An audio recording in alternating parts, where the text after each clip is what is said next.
perspectiva del psiquiatra ante el caso de las abducciones, tema que ha trabajado y ha expuesto en el foro.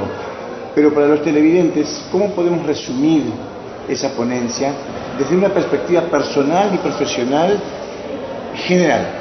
En primer lugar, los casos de abducciones son hechos reales. Obviamente hay casos que no son reales, ¿no? Pero ahí tiene que ver la cuestión de la investigación.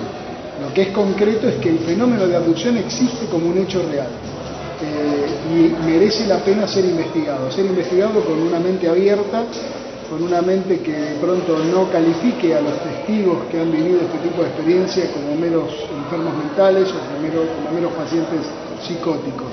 Sí creemos que el fenómeno de abducción es mucho más importante o mucho más grande que pensar simplemente en la idea de que hay seres extraterrestres secuestrando gente. Nuestras investigaciones nos llevan a pensar que esto va más hacia el plano de la propia conciencia del individuo, que en determinado estado se pone en contacto con algo de naturaleza desconocida. Hay muchos elementos a lo largo de la historia y la mitología que nos hablan de que es un fenómeno repetitivo y que sigue los mismos pasos que seguían en la antigüedad y aún mismo en la actualidad aquellos que damos en llamar iniciaciones chamánicas. Los chamanes son los médicos tradicionales, los médicos de cada cultura, los que tenían los distintos pueblos indígenas de nuestra tierra. Y para llegar a ser chamán, para poder entrar en otro plano, para poder contactarse con sus antepasados, con entidades espirituales, tienen que seguir unos pasos que se llama iniciación. Los abducidos siguen los mismos pasos. Por eso nosotros creemos que podríamos denominarlos como los chamanes modernos o la experiencia de abducción en sí como una iniciación chamánica espontánea. De la voluminosa casuística que usted ha expuesto en el foro, el caso de Juan Pérez resulta sumamente impactante, pero aprovecho la apreciación suya.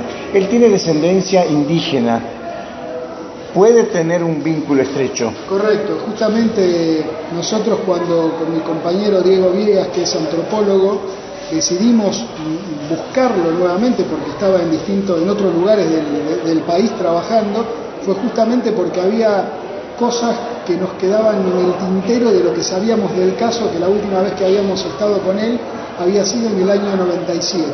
Entonces, cuando lo encontramos y empezamos a explorar, empezamos a hacer otras preguntas que cuando teníamos simplemente la mente enfocada en la ufología, no la pensábamos, no la preguntábamos.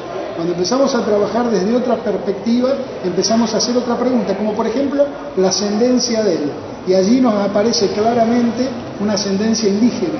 Allí aparece claramente de pronto que en lo familiar también hay algo. Allí aparece el contacto de él con los animales, aparece el tema de los sueños. Entonces, mi compañero Diego Viegas hizo una reinterpretación del caso desde el punto de vista simbólico. Por ejemplo, los seres que Juan vio, hay un ser que se llama dentro de la mitología guaraní, y Juan tiene descendencia guaraní, que se llama el viborón, que tiene la capacidad de marcar con el diente y dejar una marca.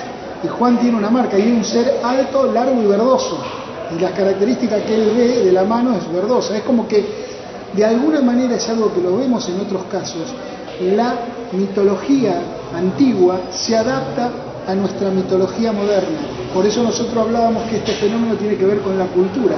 Nuestra cultura moderna es una cultura del espacio, de seres que de viaje a las estrellas y demás. Entonces ya no va a aparecer seguramente un viborón, ya no va a aparecer un yateré, pero sí puede aparecer un ser con características similares a las antiguas, pero con un traje espacial, por decirlo de alguna manera. Doctor, ¿qué común denominador ha encontrado en las casuísticas, en los casos estudiados, investigados dentro de Argentina y quizás fuera de Argentina? ¿Qué común denominador hay en cuanto a la elección de estos seres para la situación de víctimas o de experiencias? No es abducido quien quiere, sino quien puede. ¿Qué significa? ¿Qué significa? Significa que hay una determinada constitución psicobiológica. Al igual que en los casos extranjeros y al igual que en las experiencias cercanas a la muerte, los casos de abducción arrojan, por ejemplo, una infancia complicada por enfermedades o problemas familiares o alguna situación de largo tiempo estar en cama. O sea, generalmente hay alguna situación de trauma, una familia demasiado rígida, un padre demasiado rígido. Generalmente hay algún tipo de trauma desde ese punto de vista que es común con los casos de abducciones propiamente dichas de nuestro país, en los casos que nosotros hemos investigado en nuestro país, y con los casos en el extranjero también se sigue el mismo correlato. Y muy probablemente puede haber una serie de marcadores a nivel bioquímico que sean comunes en los casos también de abducción y en la experiencia cercana a la muerte. Concretamente el marcador es dimetiltriptamina, que es el marcador por excelencia de lo que nosotros llamamos estados no ordinarios de conciencia. No está hecho ese trabajo, es una puerta que queda abierta para poder investigar en esa línea a ver si estamos en lo cierto.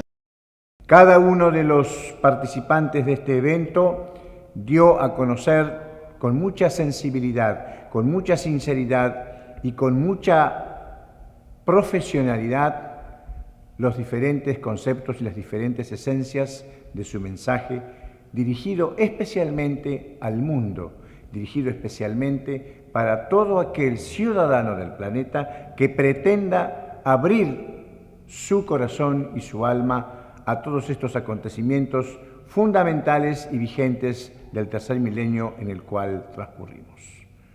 Gracias por estar con nosotros y hasta la semana que viene en Enigmas.